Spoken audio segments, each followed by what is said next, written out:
ஒரு சமயம் ஒரு 10 நண்பர்கள் ஒரு காட்டு வழியாக போய்கிட்டு இருக்கிறாங்க. குறுக்க ஒரு நதி, அதை கடந்து அடுத்த பக்கம் போகணும்.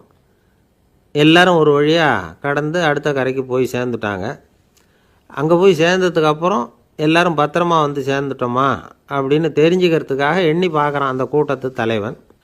அவங்க மொத்தம் 10 பேர். ஆனால் இவன் எண்ணி பார்க்குறப்போ 9 தான் வருது. ஏன்னா அவன் தன்னை விட்டுவிட்டான். எதிரில் நிற்கிறவங்கள மட்டுமே எண்ணுறான். ஐயோ 10வது ஆள் எங்கேங்கிறான், பதறான். சரி நீ இரு, நான் எண்ணி பார்க்குறேன்னு சொல்லிவிட்டு இன்னொருத்தன் வந்து எண்ணுறான். அவனும் தன்னை விட்டுட்டு எண்ணுறான். 9 தான் வருது. எல்லோரும் கொய்யோ முறையோன்னு கத்த ஆரம்பிச்சிட்டாங்க.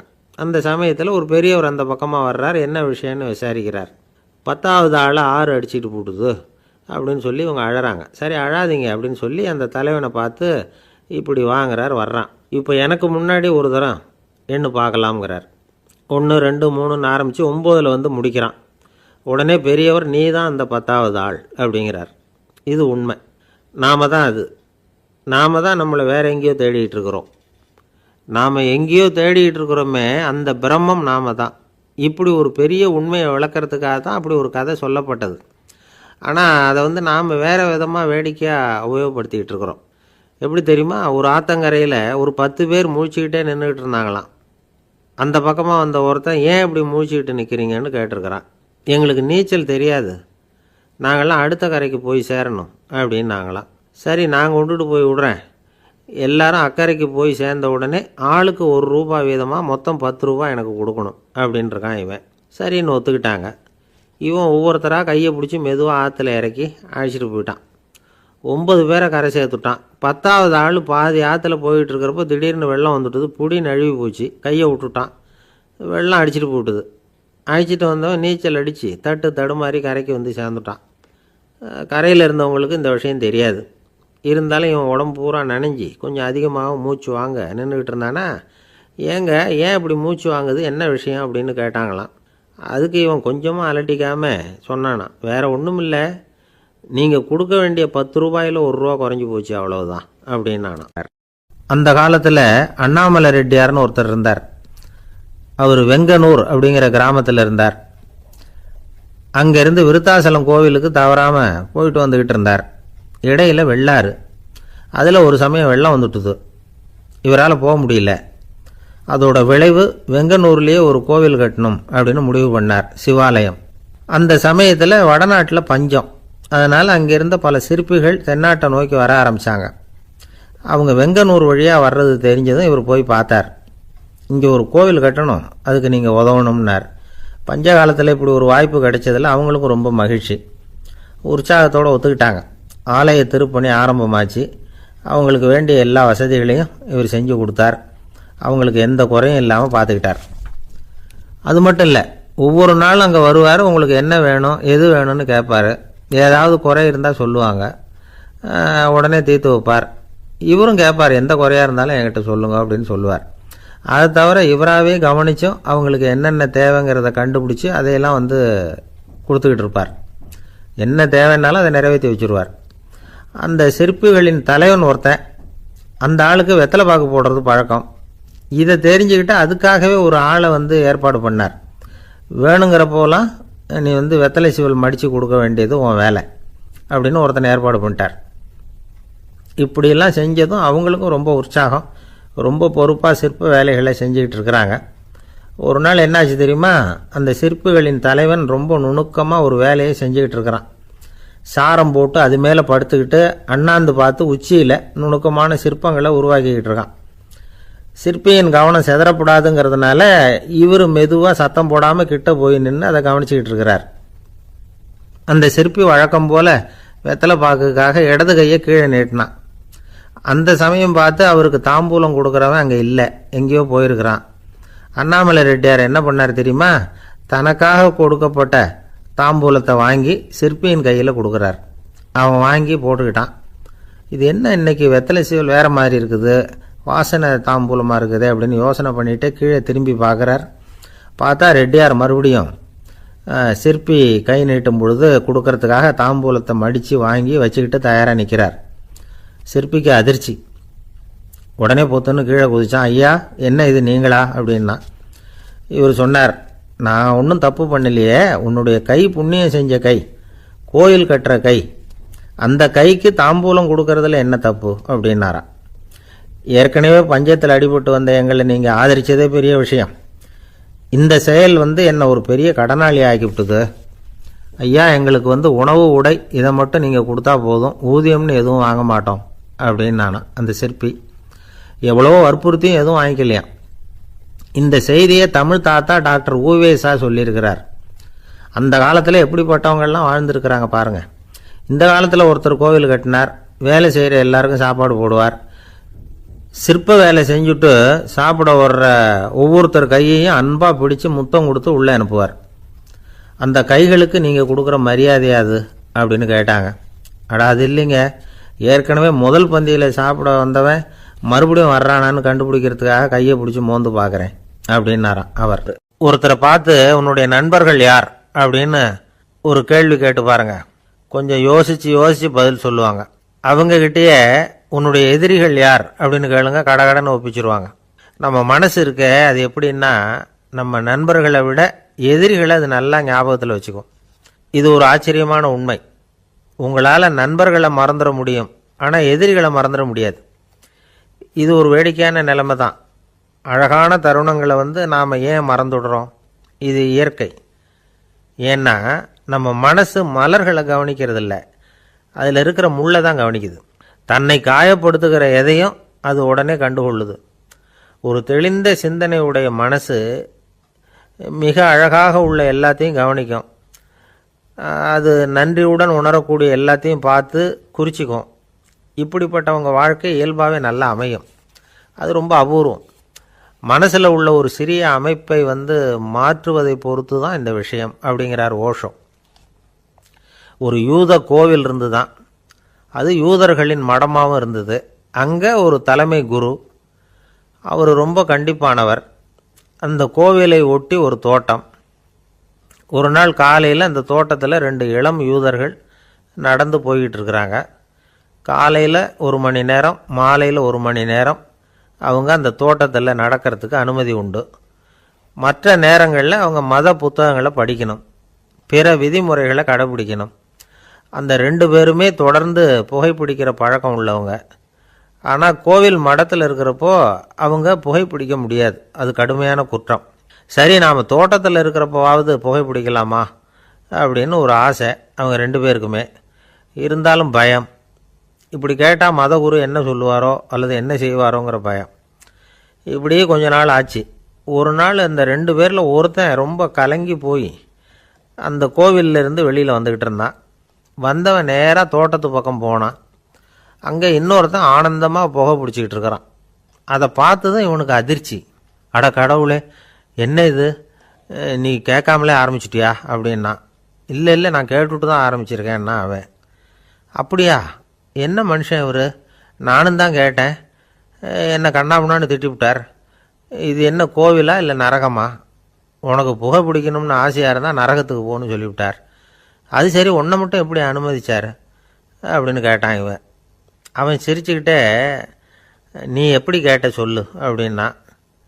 நாம் இந்த தோட்டத்துக்கு வர அனுமதிக்கப்பட்டிருக்கிறதே ஜபத்துக்காகத்தானே, அதனால் நான் ஜபம் சொல்லும் பொழுது புகை பிடிக்கலாமா அப்படின்னு கேட்டேன். அதுக்கு தான் அவர் சத்தம் போட்டு என்னை அடிக்கவே வந்துட்டார் அப்படின்னா இவன்.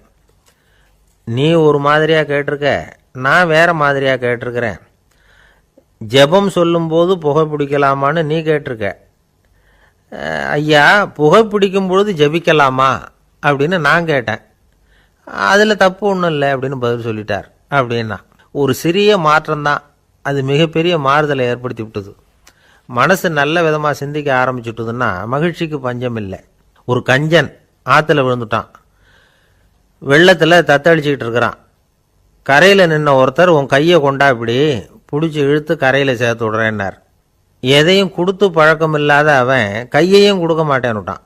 இவர் பார்த்தார், உன் கையை கொடுன்னு சொல்கிறதுக்கு பதிலாக நான் என் கையை கொடுக்குறேன் பிடிச்சிக்கோ அப்படின்னார். அவன் கப்புன்னு பிடிச்சிக்கிட்டான், இழுத்து கரையில் போட்டார். ஏங்க எங்கே போயிட்டு வரீங்க அப்படின்னு கேட்டேன் எனக்கு வேண்டப்பட்ட ஒருத்தரை பார்த்து. ஆஸ்பத்திரிக்குன்னார். எந்த ஆஸ்பத்திரிக்குன்னே? மாட்டு ஆஸ்பத்திரிக்குன்னார். என்ன விஷயம்னே? மாமனாருக்கு உடம்பு சரியில்லை, அதுதான் மாட்டாஸ்பத்திரிக்கு போயிட்டு வரேன்னார். அட பாவி, அதுக்கு அந்த ஆஸ்பத்திரிக்கா போவாங்க அப்படின்னு ஆச்சரியமா. அட அது இல்லைப்பா, முதல்ல எங்கள் குடும்ப டாக்டர் தான் தேடிக்கிட்டு போனேன். அவர் அந்த நேரத்தில் அவர் வளர்க்குற நாய்க்குட்டிக்கு உடம்பு சரியில்லைன்னு சொல்லி அதை தூக்கிக்கிட்டு மாட்டு ஆஸ்பத்திரிக்கு போயிட்டாராம் சொன்னாங்க. அதனால் அங்கே போய் அவரை சந்தித்து விஷயத்தை சொல்லிவிட்டு வர்றேன்னார். அப்புறம் தான் எனக்கு கொஞ்சம் நிம்மதியாக இருந்தது. பொதுவாக நமக்கு தெரிஞ்ச வரையில் டாக்டர்கள் 2 வகை. நமக்கு வைத்தியம் பண்ணுற டாக்டர்கள் ஒரு வகை, நம்மக்கிட்ட இருக்கிற ஆடு மாடு கோழிக்கு வைத்தியம் பண்ணுற டாக்டர்கள் ஒரு வகை. இப்போ தான் எனக்கு தெரியும் இன்னொரு வகையான டாக்டர்களும் உண்டுங்கிறது. அது யாருன்னா பூச்சிகளுக்கு வைத்தியம் பண்ணுற டாக்டர்கள், அதாவது பூச்சி டாக்டர்கள். வெளிநாடுகளில் அப்படிலாம் கூட சில பேர் இருக்கிறாங்க. பிரிட்டனில் யார்க்ஷயர் வட்டாரத்தில் ராதர்ஹாம் அப்படின்னு ஒரு ஊர். அங்கே ஒரு விலங்கியல் மருத்துவர், பேர் டாக்டர் லான்ஸ் ஜெப்சன். அவர் ஆஸ்பத்திரி வாசலில் பார்த்தீங்கன்னா தினமும் நிறைய பேர் நின்றுக்கிட்டு இருப்பாங்க. கையில் கண்ணாடி குடுவை, தகர டப்பா இப்படி ஏதாவது இருக்கும். அதுக்குள்ளே ஏதாவது பூச்சிகள் இருக்கும். அதுக்கு வைத்தியம் பண்ணுறதுக்காக வந்தவங்க தான் அவங்கெல்லாம். சிலந்தி பூச்சி, பல்லி, தேளு, பாம்பு இப்படி ஏதாவது இருக்கும். பொழுதுபோக்காக சில பேர் நாய், பூனை, கிளி, மைனா, புறா இப்படி ஏதாவது வளர்க்குறாங்கல்ல, அது மாதிரி இப்போல்லாம் தேளு, பல்லி, பாம்பு, பூச்சி இதையெல்லாம் வளர்க்க ஆரம்பிச்சிட்டாங்களாம். இது ஒரு புது ஃபேஷன். இப்போ கூண்டுக்குள்ளே டப்பாக்குள்ளே போட்டு வளர்க்குறது, அதுக்கு ஏதாவது நோய் வந்துட்டுதுன்னா வைத்தியம் பண்ணுறதுக்கு டாக்டர்கிட்ட வந்துட வேண்டியது, இப்படி இந்த பழக்கம்லாம் நிறையா வந்துட்டுது. ரத்தம் உறிஞ்சிற அட்டைகள் கூட இவங்ககிட்ட வைத்தியத்துக்கு வருதான். சிலந்திகளில் செங்கால் சிலந்தின்னு ஒரு வகை. மத்திய அமெரிக்க காடுகளில் இது அதிகம். சிலந்திகள்லேயே ரொம்ப விலை உசந்தது இந்த ரகம்தான். கால்களில் சிவப்பு கோடுகள் இருக்கும். இந்த இனம் இப்போ குறைஞ்சிக்கிட்டே வர்றதுனால சர்வதேச விதிகளின்படி இவற்றின் ஏற்றுமதி இறக்குமதிக்கு தடை விதிக்கப்பட்டிருக்குது. அதனால் இதை வளர்க்குறவங்க வீட்டுக்குள்ளேயே இனவிருத்தி மூலமாக பெருக்கி விற்பனை பண்ணிட்டு வராங்களாம். அந்த வகை சிலந்திகள் தான் இப்போ வைத்தியத்துக்கு அதிகமாக வருதான். சரி, இதுக்கெல்லாம் எப்படி வைத்தியம் பண்ணுறாங்க? முதல்ல அதை குளிர்பதன பெட்டியின் வழுவழுப்பான சுவரில் விட்ட உடனே அதெல்லாம் மெதுவாக இறங்கி வரும். அப்போ அதன் நோயை கண்டுபிடிக்கிறது சுலபம். அப்புறம் அதுக்கு கிருமிகளை கொல்லக்கூடிய மருந்துகளையோ வலி நிவாரண மருந்துகளையோ கொடுப்பாங்க. கால் உடைஞ்ச சிலந்திகளுக்கு பசையை கொண்டு ஆப்ரேஷன் பண்ணுவாங்க. சில சிலந்திகளுக்கு உடைஞ்ச காலை எடுத்துட்டா புதிய கால் வளர்ந்துடும். சிலந்திகளை மனிதர்கள் கையில் எடுக்கிறப்போ அது பயந்து போய் கீழே குதிக்குது. அதனால் கால் உடஞ்சி விடுது, இல்லைன்னா வயிறு சேதமடையுது. அந்த நிலைமையில் வர்ற சிலந்திகளுக்கு மயக்க மருந்து கொடுத்து ஆப்ரேஷன்லாம் கூட பண்ணுறாங்களாம். பார்த்தீங்களா பூச்சிகளுக்கு வந்த வாழ்வே. நம்ம ஊர்லேயும் வீடுகளில் பூச்சிகள் வளர்க்குறது உண்டு. ஒருத்தர் வந்தார், எனக்கு 3000 கரப்பாம்பூச்சி அவசரமாக தேவைப்படுது, எங்கே கிடைக்கும்னு கேட்டார். கரப்பாம்பூச்சியா, அது என்னத்துக்குன்னு கேட்டோம். அது வேறு ஒன்றும் இல்லை, நான் குடியிருக்கிற வாடகை வீட்டை காலி பண்ண போகிறேன். வீட்டு சொந்தக்காரர் என்ன சொல்கிறாருன்னா, இந்த வீட்டுக்கு நான் குடி வந்தப்போ எப்படி இருந்ததோ அதே நிலைமையில் விட்டுட்டு போகணும்னு வீட்டுக்காரர் சொல்லியிருக்கிறார், அதனால தான் கேட்டேன் அப்படின்னார். ஒரு ஆள் ராமகிருஷ்ணரை தேடி வந்தான். அவன் கையில் 1000 பொற்காசுகள் வச்சுருந்தான். அதை அவர்கிட்ட கொடுத்து இதை ஏற்றுக்கணும் அப்படின்னு ரொம்ப பணிவாக கேட்டுக்கிட்டான். அவர் பார்த்தார், இது எனக்கு தேவையில்லை, ஆனாலும் உன்னுடைய மனசை புண்படுத்துறதுக்கு நான் விரும்பலை, அதனால் நீ கொடுக்குறத வாங்கிக்கிறேன்னார். வாங்கிக்கிட்டார். அப்புறம் கேட்டார், இதை பாரு, இனிமேல் இதெல்லாம் என்னுடைய இது தானே அப்படின்னார். ஆமாம், அதையெல்லாம் நான் உங்களுக்கே கொடுத்துட்டேன்னா அவன். சரி, இப்போ நீ எனக்காக ஒரு காரியம் பண்ணணும்னார். என்ன செய்யணும்னு சொல்லுங்கன்னா, இந்த நாணயங்களையெல்லாம் எடுத்துக்கிட்டு போய் கங்கை நதியில் எரிஞ்சுட்டு வா அப்படின்னார். இவனுக்கு அதிர்ச்சியாக போச்சு. என்ன பண்ணுறது, இனிமேல் அது முடியாதுன்னு சொல்ல முடியாது. ஏன்னா அந்த நாணயங்களையெல்லாம் அவருக்கே கொடுத்துட்டான். இனிமேல் அதெல்லாம் இவனுடையது இல்லை. பேசாமல் அவ்வளோவே அள்ளிக்கிட்டு ஆத்தங்கரைக்கு போனான். போனவன் ரொம்ப நேரம் திரும்பியே வரல. ராமகிருஷ்ணருக்கு சந்தேகம், என்ன ஆச்சு அந்த மனுஷனுக்கு, காசுகளோடு அந்த கங்கையில் குதிச்சுட்டானா, போகும்பொழுதே ஒரு மாதிரியாக தான் போனான், போய் என்னன்னு பார்த்துட்டு வாங்க அப்படின்னார். அங்கே இருந்த ஒருத்தர் ஓடி போய் பார்த்தார். அவர் போய் பார்க்கும்பொழுது அவன் அங்கேயே இருந்தான். அதுக்கப்புறம் அவர் திரும்பி வந்தார். வந்து விவரத்தை சொன்னார். அதாவது அவன் கங்கை கரையில் உட்காந்துக்கிட்டு ஒவ்வொரு நாணயமாக 1 2ன்னு எண்ணி எண்ணி வீசிக்கிட்டு இருக்கிறான். அவனை சுற்றி ஒரு கும்பல் நின்றுக்கிட்டு அவனை தடுத்துக்கிட்டு இருக்குது அப்படின்னு விவரத்தை சொன்னார் போயிட்டு வந்தவர். இதை கேட்டதும் ராமகிருஷ்ணரே புறப்பட்டு அங்கே போனாராம். என்ன இப்படி பண்ணிகிட்டு இருக்கிற, நான் உன்னை அந்த நாணயங்களை கங்கையில் வீசி எறிய சொன்னேன், நீ ஏன் அதை எண்ணிக்கிட்டு இருக்கிற அப்படின்னார். பழக்கம்தான் காரணம். நான் ஒவ்வொரு நாளும் ஒவ்வொன்றா சேமித்து வச்சேன். இன்றைக்கி என்கிட்ட நிறைய இருக்குது. உங்களுக்கு ஒரு 1000 நாணயங்களை கொடுக்கணுங்கிறது என்னோடய ஆசை அப்படின்னா. இப்போ ராமகிருஷ்ணர் சொன்னார், ஒரே நேரத்தில் எல்லாத்தையும் சம்பாதிச்சிருந்தா நீ எண்ணுறது பொருத்தமாக இருக்கும். எல்லாத்தையும் இழக்கும்போது ஒவ்வொன்றா எண்ணிக்கிட்டு இழக்கிறதுங்கிறது சரியான செயல் இல்லை. அதனால் ஒரே தடவையாக எல்லாத்தையும் தூக்கி எறிஞ்சிடும் அப்படின்னார். இது இழப்பது அப்படிங்கிற ஒரு உயர்ந்த நிலை. இதை நாம் யதார்த்த வாழ்க்கையில் சம்மந்தப்படுத்தி பார்த்து குழப்பிக்கிட்டு இருக்கக்கூடாது. இழக்கிறேன்னு சொல்லிக்கிட்டு இருக்கிற காசையெல்லாம் ஆற்றுலையும் குளத்துலையும் கொண்டு போய் எரிஞ்சிட்டு வாங்க அப்படின்னு உபதேசம் பண்ணுறதாக யாரும் நினச்சிடக்கூடாது. இதில் நாம் புரிஞ்சிக்க வேண்டியது என்னென்னா, எதையாவது ஒன்றை இன்னொருத்தருக்கு கொடுக்கணும் அப்படின்னு விருப்பப்பட்டால் அதை மனப்பூர்வமாக கொடுத்துடணும். கொடுத்துட்டு அதையே நினச்சிக்கிட்டு இருக்கக்கூடாது. நம்மால் ஒருத்தர் ஒரு 100 ரூபா நோட்டை தன்னுடைய நண்பர் ஒருத்தர்கிட்ட கொடுத்து, இது உனக்கு தான் வச்சுக்கோ அப்படின்னார். அவர் பார்த்தார், இது இனிமேல் எனக்கு தானே சொந்தம் அப்படின்னார். ஆமான்னார் அவர். அப்படின்னா எனக்காக நீ ஒரு உதவி செய்யணும்னார். சொல்லுங்கள் செய்கிறேன்னார் அவர். இந்த 100 ரூபா நோட்டை தீ வச்சு கொளுத்தி விடுன்னார். இவர் அதிர்ச்சியாகி அவரை பார்த்தார். இப்போ அவர் சொன்னார், நீ எனக்கு அன்பாக கொடுத்தது இது, இந்த நோட்டு கள்ள நோட்டுங்கிறது எனக்கு முன்னாடியே தெரியும், சீக்கிரம் கொளுத்தி விடு, அதுதான் நம்ம 2 பேருக்குமே நல்லது அப்படின்னாராம் அவர். இந்த உலகத்தில் உண்மையாகவே வேதாந்தம் பேசுகிறவங்களும் உண்டு, உள்ளுக்குள்ளே வேறு மாதிரி இருந்துக்கிட்டு வெளியில் வேதாந்தம் பேசுகிறவங்களும் உண்டு. ஒரு ஆள் இருந்தார். அவரும் ஒரு கடை வச்சு வியாபாரம் பண்ணிக்கிட்டு இருந்தார். மகா கஞ்சன், யாருக்கும் எந்த உதவியும் செய்ய மாட்டார். எச்சில் கையென்ன ஈர கையை கூட உதற மாட்டார். அப்படிப்பட்ட மனுஷன். அந்த ஊருக்கு ஒரு முனிவர் வந்துக்கிட்டு இருந்தார். வருஷத்துக்கு ஒரு தடவை வருவார். ஒரு நாள் 2 நாள் இருப்பார், அப்புறம் போயிடுவார். அந்த முனிவர் வர்றப்போலாம் இந்த ஆள் எழுந்திரிச்சு ஓடி போய் அவரை வரவேற்பான். ரொம்ப பெரிய வேதாந்தி மாதிரி அவர்கிட்ட பேசிக்கிட்டு இருப்பான். காயமே இது பொய், வெறும் காற்றடைத்த பையும்மா, தர்மம் தலைகாக்கும்மா. பணம் என்ன சார் பணம், இன்னைக்கு ஒருத்தன் கையில் இருக்கும், நாளைக்கு ஒருத்தன் கையில் இருக்கும், எல்லாம் மாயம். எனக்கு தான் இன்னமும் இந்த சம்சார பந்தத்திலிருந்து விடுபடுறதுக்கு நேரம் வரலேம்மா. அந்த முனிவரும் இந்த ஆள் இப்படி சொல்கிறத கேட்ட உடனே, ஏப்பா அப்படி சொல்கிற, இப்போ கூட நீ சரின்னு சொல்லு, உனக்கு தீட்சை கொடுத்து இதிலிருந்து விடுபடுற ஞானத்தை போதிக்கிறேன் பார். உடனே அந்த ஆள் என்ன சொல்லுவான் தெரியுமா, ஐயோ சாமி, இப்போ அது எப்படிங்க முடியும், பிள்ளைங்கள்லாம் சின்ன சிறுசுங்க, அதுகளுக்கெல்லாம் ஒரு கல்யாணம் காட்சின்னு செஞ்சு கடமையை முடிச்சுட்டா நீங்கள் சொல்கிறபடி செஞ்சு விடலாம்மா. சரி, இன்னும் முனிவர் போயிடுவார். அடுத்த வருஷம் வருவார். இவன் வழக்கம் போல் வேதாந்தம் பேசுவான். சரி, தீட்சை கொடுக்குறேன் வா அம்பார். பேரம்பேத்தியை பார்க்கணும், கோர்ட்டில் கேஸ் ஒன்று இருக்குது, அது முடியணும் அப்படின்னு தயங்க ஆரம்பிச்சிருவான். எல்லாம் சொல்லுவான், ஆனால் குடிக்கிறதுக்கு தண்ணி கூட கொடுக்க மாட்டான். ரொம்ப வருஷம் கழித்து மறுபடியும் ஒரு நாள் அந்த ஊருக்கு முனிவர் வந்தார். இவன் கடைக்கு வந்தார். அப்புறம் அங்கே கல்லாவில் நம்ம ஆள் இல்லை, அவன் புள்ள தான் உட்காந்துருக்கிறான். அப்பாவை போலவே புள்ளையும் எழுந்திரிச்சு ஓடியாந்து முனிவரை வரவேற்றான். அப்பா எங்கன்னு விசாரிச்சார் முனிவர். ஐயோ, அதை ஏன் கேட்குறீங்க சாமி, உங்ககிட்ட தீட்சை வாங்கி இந்த சம்சார பந்தத்திலேருந்து விடுதலை பெறணும்னு சொல்லிக்கிட்டே இருப்பார், அது நிறைவேறாமலே போய் சேர்ந்துட்டார். போன மாதம் ஒரு நாள் திடீர்னு நெஞ்சு வலிக்குதுன்னார், அவ்வளவுதான் போட்டுன்னு போயிட்டார் அப்படின்னு புலம்புனான் பையன். இதை கேட்டதும் முனிவர் சிரிச்சாரான். அவன் எங்கடா போவான், உன் அப்பா எங்கேயும் போகல, இதோ வாழை ஆட்டிக்கிட்டு உன் காலடியிலே இருந்துக்கிட்டு இருக்கான் பார் அப்படின்னு சொல்லி அங்கே நின்றுக்கிட்டு இருந்த ஒரு நாயை சுட்டி காட்டினாரான். என்ன சாமி சொல்கிறீங்க அப்படின்னு ஆச்சரியமாக கேட்டிருக்கான் பையன். உடனே முனிவர் அந்த நாயோட தலையில் ஒரு தட்டு தட்டி பேசுகிறா அப்படின்னாரான். உடனே அந்த நாய் வேதாந்தம் பேச ஆரம்பிச்சுட்டு தான், காயமே இது போய் வெறும் காற்றடைத்த பை அப்படின்னு தான்.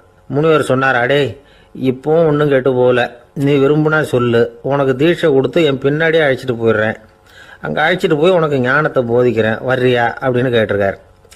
உடனே அந்த நாய் சொல்லிச்சான், ஐயோ அதை ஏன் கேட்குறீங்க சாமி, நான் உண்ணாமல் தின்னாமல் ஏராளமான சொத்து சேர்த்து வச்சுட்டேன். என் பிள்ளைங்க அதோட பெருமை தெரியாமல் ராத்திரி நேரம்லாம் கதவை திறந்து போட்டுட்டு தூங்கிடுவாங்க. அதனால் இப்படி நாயாக பிறந்து ராத்திரி பகலாக சுற்றி சுற்றி காவல் காத்துட்டு கிடக்கிறேன். இப்போ எப்படி சாமி வர முடியும் அப்படின்னு கேட்டுதான். அறியாமையிலேயே சுகம் கண்டு இப்படி இருக்கிற ஆளுங்களுக்கு எப்படி விடுதலை கிடைக்கும், எப்போ விடுதலை கிடைக்கும் அப்படின்னு கேட்குறார் தசாவதானி, திருக்குறள் பேர் ராமையா. அவர் கேட்குறது நியாயம் தானே. இந்த காலத்து பையன் ஒருத்தன் அப்பா கிட்ட சொன்னான், அப்பா இன்னைக்கு நான் 1 ரூபா மிச்சப்படுத்தி விட்டேன் அப்படின்னு. நானும் அப்படியா, என்னடா பண்ணேன்னு கேட்டிருக்கார் அப்பா. டவுன் பஸ்ஸில் ஏறாமல் அது பின்னாடியே ஓடியாந்தேன், 1 ரூபா மிச்சம் தானே அப்படின்றான். அட பாவி, ஒரு ஆட்டோ பின்னாடி ஓடியாந்துருந்தா 10 ரூபா மிச்சமாயிருக்குமே, வேஸ்ட் பண்ணிட்டியே அப்படின்னாராம் அந்த அப்பா. உலகத்தில் எது எதுக்கும் ஆராய்ச்சி கூடங்கள் இருக்குது இல்லை, அது மாதிரி தூக்கத்தை பற்றி ஆராய்ச்சி பண்ணுறதுக்கு ஒரு ஆராய்ச்சி கூடம் இருக்குது. அப்படி ஆராய்ச்சி பண்ணணும்னா அதுக்கு மூழ்கிக்கிட்டு இருக்கணும்ல. அதனால தான் அந்த ஆராய்ச்சி கூட இங்கே இல்லை. அமெரிக்காவில் பாஸ்டன் பல்கலைக்கழக மருத்துவமனையில் அது இருக்குது. அங்கே தூக்கத்தை பற்றி பலவிதமான ஆராய்ச்சிகள் பண்ணிகிட்டு இருக்கிறாங்க. அந்த ஆராய்ச்சி கூடத்தில் இயக்குனராக இருக்கிற ஒரு நிபுணர் அவர் என்ன சொல்கிறார் தெரியுமா? உங்களுக்கு தூக்கம் வரலையா, நீங்கள் நல்லா தூங்கிறதுக்கு தாராளமாக சில யோசனைகளை என்னால் சொல்ல முடியும் அப்படிங்கிறார். யோசனை தானே, காசா பணமாக கேட்டு வச்சுக்கலாமே. உணவு, மனநிலை, தூங்கும் இடத்தோட சூழ்நிலை, படுக்கைக்கு செல்கிறப்போ உள்ள பழக்க வழக்கங்கள், இது காரணமாக ஒருத்தருக்கு தூக்கம் வராமல் போகலாம். தூக்கம் வராததுக்கு இதுதான் காரணம்னா அதையெல்லாம் சுலபமாக கட்டுப்படுத்தலாங்கிறார் அவர். தூக்கத்தை வரவழைக்கக்கூடிய ஒரு நல்ல மருந்து உடற்பயிற்சி. ஆனால் ஒன்று, படுக்க போகிற நேரத்தில் இது மாதிரி உடற்பயிற்சிகள் எல்லாம் செய்யக்கூடாது. கொஞ்சம் முன்னாடி பகல்லையே இந்த பயிற்சிகளை செய்கிறது நல்லது. தூக்கம் வராமல் அவதிப்படுறவங்க பிற்பகல் நேரங்களில் காஃபி, டீ இது மாதிரி பானங்களை சாப்பிடக்கூடாது. மது அருந்துறது கூட தூக்கத்தை பாதிக்கும். வெது வெதுப்பான நீரில் குளிக்கிறது, தியானத்தில் ஈடுபடுறது, ஓய்வாக இருக்கிறது, படுக்கிறது, அதாவது படுக்கிறதுக்கு முன்னாடி ஒரு குவளை பால் சாப்பிட்றது, இதெல்லாம் தூக்கத்தை வரவழைக்கிறது ரொம்ப உதவியாக இருக்கும். இன்னொரு விஷயம் என்னென்னா, தூங்கி ஆகணுமேங்கிற கவலை வேண்டியதில்லை. அப்படி நினச்சி கவலைப்படுறதை விட்டுடணும். தூக்கம் வரலையா, உடனே படுக்கையை விட்டு எழுந்திருக்க வேண்டியது. வெளியில் வாங்க, வேறு ஏதாவது வேலையில் ஈடுபடுங்க, கொஞ்சம் நேரம் உலாவுங்க, அல்லது ஏதாவது ஒரு புஸ்தகத்தை எடுத்து படிங்க. களைப்பு ஏற்பட்டால் மறுபடியும் படுக்கைக்கு போங்க, தூக்கம் தானாக வந்துடும். ஒரு விஷயத்தை மட்டும் நல்லா ஞாபகத்தில் வச்சுக்கணும். படுக்கைக்கு போகிறப்போ உங்கள் மற்ற எல்லா பிரச்சனைகளையும் மறந்துடணும். அது எப்படி சார் முடியும், அந்த நேரம் தானே எல்லா பிரச்சனையும் வரிசையாக ஞாபகத்துக்கு வருது அப்படின்னு நாம் நினைக்கலாம். ஆனால் பழக்கத்தில் அதை நாம் மாற்றிக்க முடியும். கொஞ்சம் முயற்சி பண்ணணும், அவ்வளோதான். இது எல்லாமே ஆராய்ச்சி பண்ணி பார்த்துட்டு அந்த நிபுணர் சொல்கிற கருத்து தான். இன்னொரு விஷயமும் அவர் சொல்கிறார். அது என்னென்னா, உடல் கோளாறு காரணமாக தூக்கம் வராமல் அவதிப்படுறவங்களுக்கெல்லாம் இந்த யோசனைகள் சரியாக வராது அப்படிங்கிறார். அதுக்கெல்லாம் மருத்துவ சிகிச்சை கொடுத்து தான் சரி பண்ணணும். சில பேருக்கு நடு ராத்திரியில் மூச்சு திணறல் ஏற்பட்டு தூக்கம் வராமல் போயிடும். ஊரெல்லாம் தூங்குறப்போ தான் மட்டும் தூங்காமல் மூழ்கிட்டு இருக்கிறது, ஊரெல்லாம் மூழ்கிட்டு இருக்கிறப்போ தான் மட்டும் தூங்குறது, இது மாதிரி கோளாறுகளால் சில பேர் பாதிக்கப்படலாம். காலு தசை முறுக்கிக்கிறதுனால சில பேருக்கு அடிக்கடி இழிப்பு வரலாம். மன அழற்சி காரணமாக சில பேருக்கு தூக்கம் வராது. இது மாதிரி கோளாறுகளுக்கெல்லாம் அதுக்கு தகுந்த மாதிரி சிகிச்சை கொடுத்து தான் சரி பண்ண வேண்டியிருக்கும். எந்த கோளாறும் இல்லாமல் தூக்கம் வரலைன்னா ஆரம்பத்தில் சொன்ன முறைகளை கடைப்பிடிச்சி பார்க்கலாம். தூக்கம் வந்ததுன்னா யோசனை சொன்ன அந்த நிபுணருக்கு நன்றி சொல்லலாம். ஒருத்தர், ஏன் சார் பஸ்ஸில் தூங்குறது கெட்ட பழக்கமானு கேட்டார். இல்லையே, நான் கூட பஸ்ஸில் போகிறப்ப தூங்கிட்டு தானே போவேன் அப்படின்னார் இன்னொருத்தர். அப்புறம் ஏன் என்ன டிரைவர் வேலை வேணாம்னு வீட்டுக்கு அனுப்பி வச்சுட்டாங்க அப்படின்னாராம். அவரா, என்னுடைய நூல் வெளியீட்டு விழாவுக்கு அவசியம் நீங்கள் வரணும் அப்படின்னு கூப்பிட்டார் ஒருத்தர். எப்போ வரணும்னு கேட்டேன். அடுத்த வாரம்னார். சரி, புத்தகம் தயாராகிட்டுதா அப்படின்னேன். நாளைக்கு தான் அச்சிக்க கொடுக்க போகிறேன்னார். என்னங்க இது, புத்தகம் அச்சிடுறதுக்கு முன்னாடியே அழைப்புதழை அச்சடிச்சு விட்டீங்களே அப்படின்னு கேட்டேன். அதனால் என்னங்க, அந்த காலம் மாதிரியா போடலாம், அச்சுக்கலை எவ்வளவோ முன்னேறியாச்சுங்க. Linotype, monotype, phototype, laser, இப்படி என்னென்னமோ வந்தாச்சு. இன்றைக்கி கொடுத்தா நாளைக்கே புத்தகம் தயார் அப்படின்னார். இப்படி இந்த அளவுக்கு முன்னேறி இருக்கிற இந்த அச்சுக்கலை ஆரம்பத்தில் எப்படி இருந்தது தெரியுமா?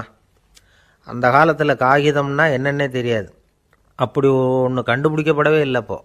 அப்போல்லாம் எதையாவது ஒன்று எழுதணும்னா அதுக்கு ஆட்டு தோலை தான் பயன்படுத்தி இருக்கிறாங்க.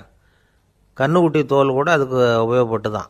ஐரோப்பாவில் இருந்த பாதிரியார்கள் தோலில் எழுதப்பட்ட புத்தகத்தை தயாரிக்கிறதுல ரொம்ப கெட்டிக்காரங்களாம். எகிப்து, அப்புறம் மத்திய தரைக்கடல் ஓரத்தில் உள்ள நாடுகள், இங்கெல்லாம் தோல் தான் எழுதுபொருளாக பயன்பட்டு வந்திருக்குது. ஆனால் நம்ம நாட்டில் ஓலைச்சுவடிகளை எழுத்துக்கு பயன்படுத்தியிருக்கிறாங்க. எழுதுறதுக்கு தோலை பயன்படுத்தினவங்க பிறகு பேப்பரைஸ் அப்படிங்கிற கோரை புல்லை அதுக்கு பயன்படுத்தினாங்களாம். இதெல்லாம் அப்படி கொஞ்சம் கொஞ்சமாக கண்டுபிடிச்சிட்டு வந்திருக்கிறாங்க. அந்த புல்லை கச்சிதமாக நறுக்க வேண்டியது, நல்லா பதப்படுத்த வேண்டியது, அதுக்கப்புறம் அதில் எழுத வேண்டியது, அவ்வளவுதான். பேப்பருங்கிற சொல்லே இந்த பேப்பைரஸ் அப்படிங்கிறதுலேருந்து வந்தது தான். அதுக்கப்புறம் தான் காகிதம் வந்தது. இதை முதல்ல சீன நாட்டில் தான் கண்டுபிடிச்சாங்க. அது வந்த பிறகு அச்சு எந்திரம் கண்டுபிடிக்க வேண்டிய அவசியம் ஏற்பட்டது. அதை கண்டுபிடிச்சவர் ஜெர்மானிய அறிவியல் அறிஞர் ஜான் கூட்டன்பர்க். அச்சுக்கலைக்கு அடித்தளம் அமைச்சவர் அவர் தான். ஜெர்மனியில் மெயின்ஸ் அப்படிங்கிற ஊரில் 1399 பிறந்தார். அவரோட மாமன் ஒருத்தர் உலோக வேலையில் வல்லவர்.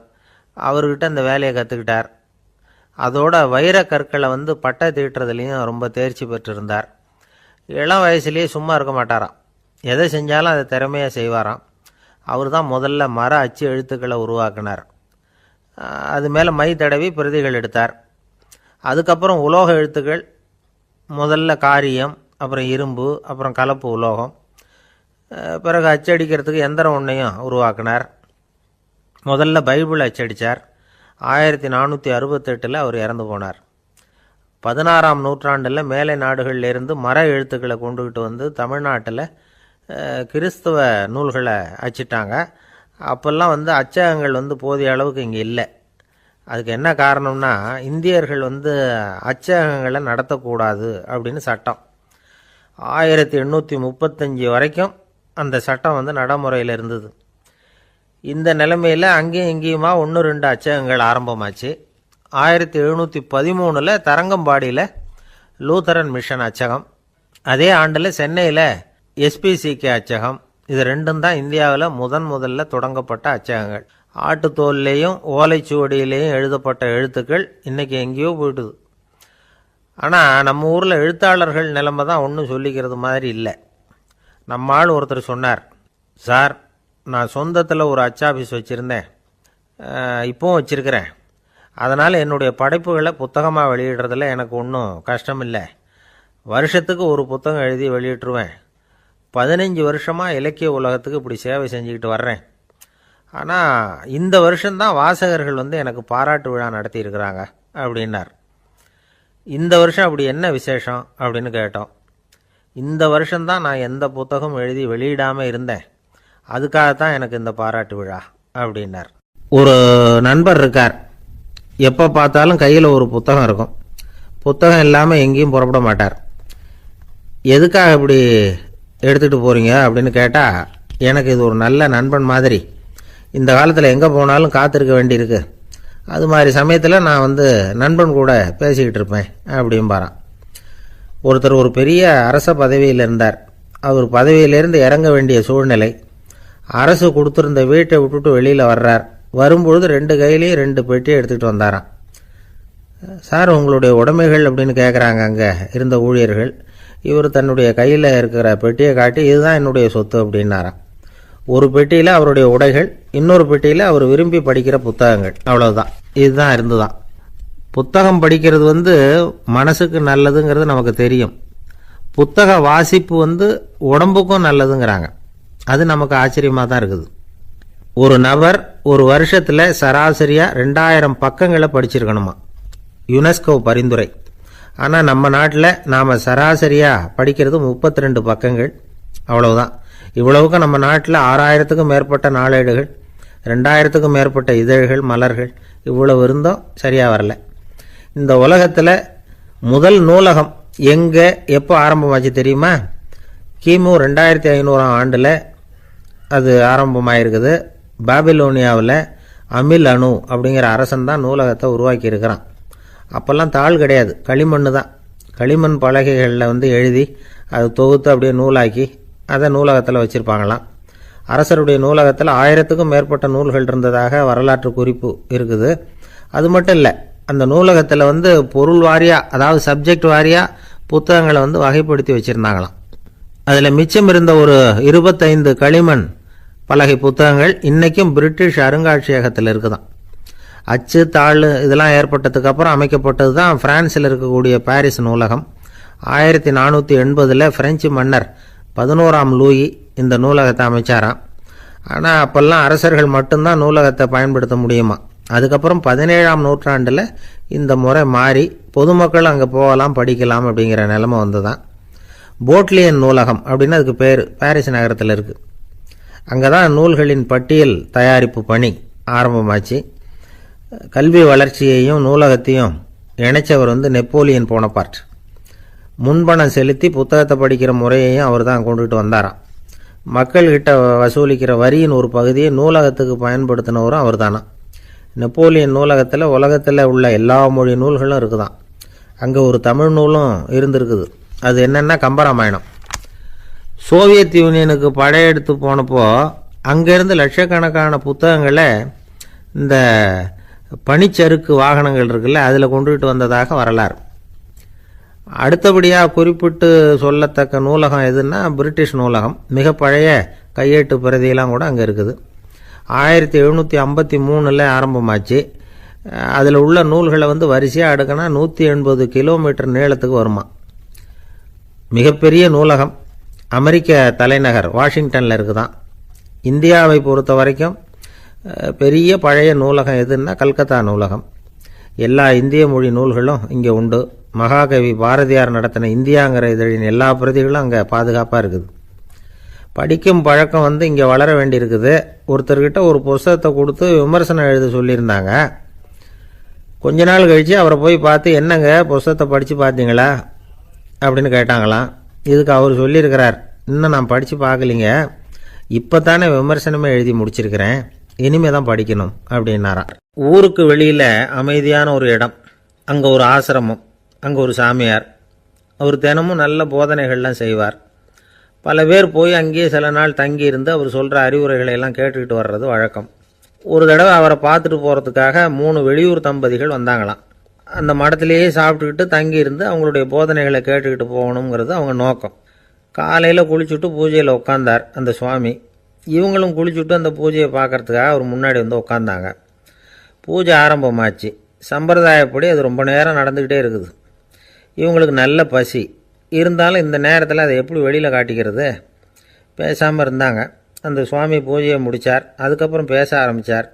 பேச்சு அருமையாக தான் இருந்தது, அமிர்தமாக தான் இருந்தது. இருந்தாலும் இவங்களுக்கு இருக்கிற வயிற்று பசி அதை சரியாக கவனிக்க விடலை. அந்த சுவாமியே இதை கவனித்ததாக தெரியல.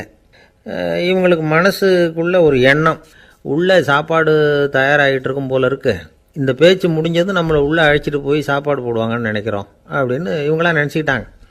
ஆனால் சுவாமி இதை பற்றி எதுவுமே பேசலை, கண்டுக்கலை.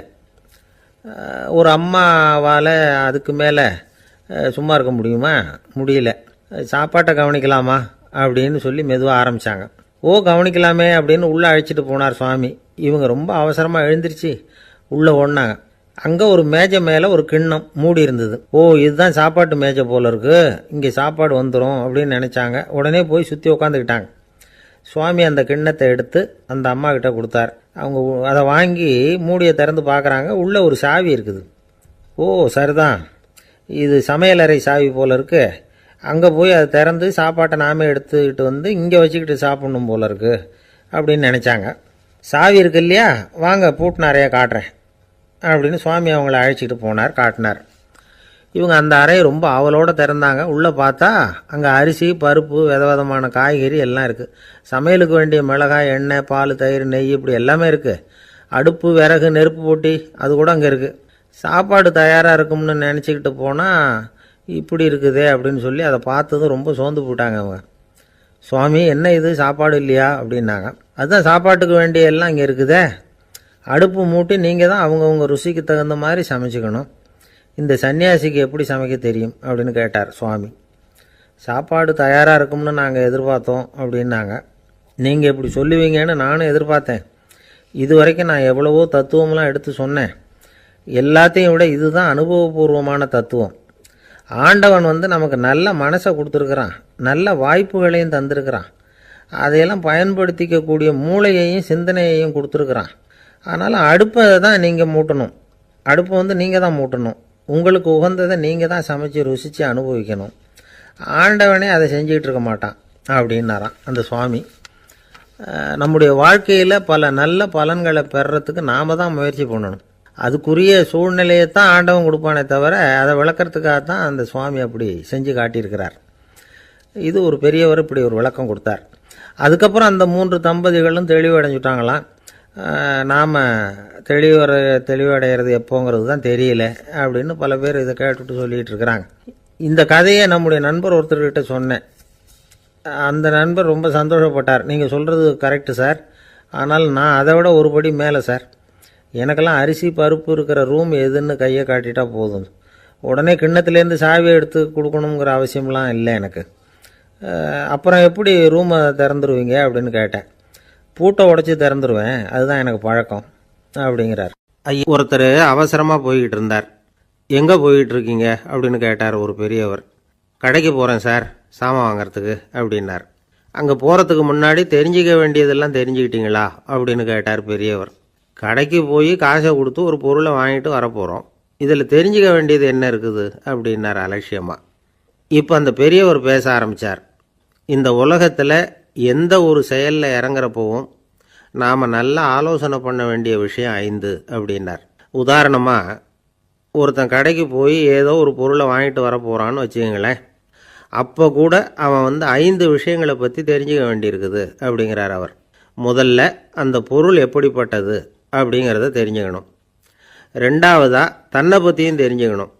அப்போ தான் அந்த பொருள் தனக்கு தேவையா இல்லையா அப்படிங்கிறத புரிஞ்சுக்க முடியும். மூணாவதாக தெரிஞ்சுக்க வேண்டியது ஒன்று இருக்குது. அது என்னென்னா, அந்த பொருளை அடையிறதுக்கு வழி என்ன அப்படிங்கிறத தெரிஞ்சுக்கணும். அதாவது எவ்வளவு பணம் கொடுத்தா அது கிடைக்கும், இது மாதிரியான விஷயங்கள். நாலாவதாக அந்த பொருளை அடையிறது மூலமாக நாம் அடையக்கூடிய பயன் என்ன அப்படிங்கிறதையும் உணரணும். அஞ்சாவது, அந்த பொருளை அடையிறதுல இருக்கக்கூடிய தடை எது அப்படிங்கிறதையும் நாம் தெரிஞ்சுக்கணும். பெரியவர் பேசுகிறது ஏதோ தத்துவம் மாதிரி தெரியுது இல்லையா? தத்துவம்தான். அதாவது இப்படி உலகியல் வாழ்க்கையில் சின்ன சின்ன விஷயங்கள்லேயே நாம் 5 விஷயங்களை தெரிஞ்சுக்க வேண்டியிருக்குது. அது ரொம்ப அவசியமாக இருக்குது. பேரின்ப நிலைன்னு சொல்கிறாங்கள்ல, அது மாதிரி பெரிய சமாச்சாரங்கள்லேயும் இந்த 5 விஷயங்களை நாம் தெரிஞ்சுக்க வேண்டியிருக்குது. அதுக்கு பேர் என்னன்னா அர்த்த பஞ்சகம். வைணவ சமயத்தில் அர்த்த பஞ்சகம்ங்கிறது ரொம்ப பெரிய விஷயம். கடைக்கு போகிறது மாதிரி கடவுளை பார்க்க போகிறப்பவும் நாம் 5 விஷயங்களை தெரிஞ்சுக்கணுமா. முதல்ல பரம்பொருள் அப்படிங்கிறது என்ன, அதோட தன்மைகள் என்ன, இதை தெரிஞ்சுக்கணும். இதுக்கு பேர் என்னன்னா பரமாத்ம ஸ்வரூபம் அப்படின்னு பேர். ரெண்டாவது, நாம் யார், நம்மோட தன்மை என்ன அப்படிங்கிறத தெரிஞ்சுக்கணும். நான் யாருன்னு எனக்கே தெரியலங்கிறப்போ இதை நான் சொல்கிறேன்னு இது என்னுடையதுன்னு சொல்கிறது தப்பு தானே. அப்புறம் மூணாவது விஷயம், பரம்பொருளை நாம் அடையிறதுக்கு வழி எது, இதை தெரிஞ்சுக்கணும். இது உபாய ஸ்வரூபம் அப்படின்னு பேர்.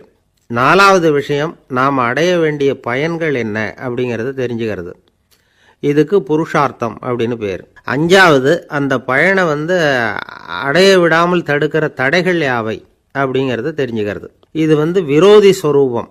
இதைத்தான் தடையியல் அப்படின்னு சொல்கிறாங்க. அதாவது பரமாத்மாவை பற்றிய அறிவு, ஜீவாத்மாவை பற்றிய அறிவு, உபாயம் பற்றிய அறிவு, புருஷார்த்தம் பற்றிய அறிவு, இந்த 4 அறிவுக்கும் எதிரடையா, அதாவது அதையெல்லாம் தப்பாக புரிஞ்சுக்கிறதால உண்டாகக்கூடிய அறிவு விரோதி ஸ்வரூபம். என்ன இது தகவலில் ஏதாவது கதை சொல்லுவீங்கன்னு பார்த்தா ஏதோ தத்துவம் பேசிக்கிட்டு இருக்கிறீங்களே அப்படின்னு நினைக்கலாம். இதுவும் தெரிஞ்சுக்க வேண்டிய ஒரு பெரிய விஷயந்தான். காதில் போட்டு வச்சா எப்போவாவது உபயோகப்படும்.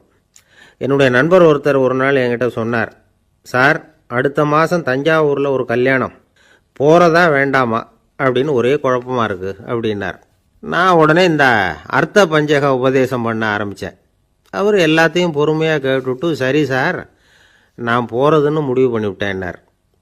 எப்படி இந்த முடிவுக்கு வந்தீங்க அப்படின்னு கேட்டேன். அவர் சொன்னார், சார், அந்த 2வது பாயிண்ட் ஒன்று சொன்னீங்களே, அதை புரிஞ்சுக்கிட்டதுக்கு அப்புறம்தான் இந்த முடிவுக்கு வந்தேன் அப்படின்னார். என்ன 2வது பாயிண்ட்டுன்னு?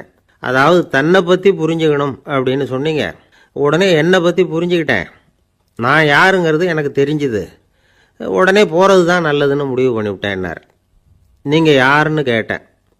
நான் தான் சார் அந்த கல்யாணத்தில் தாலி கட்ட வேண்டிய மாப்பிள்ளை அப்படின்னு. ஒரு தந்தை தன்னோட பிள்ளைய ரொம்ப தைரியசாலியாக வளர்க்கணும்னு ஆசைப்பட்டார்.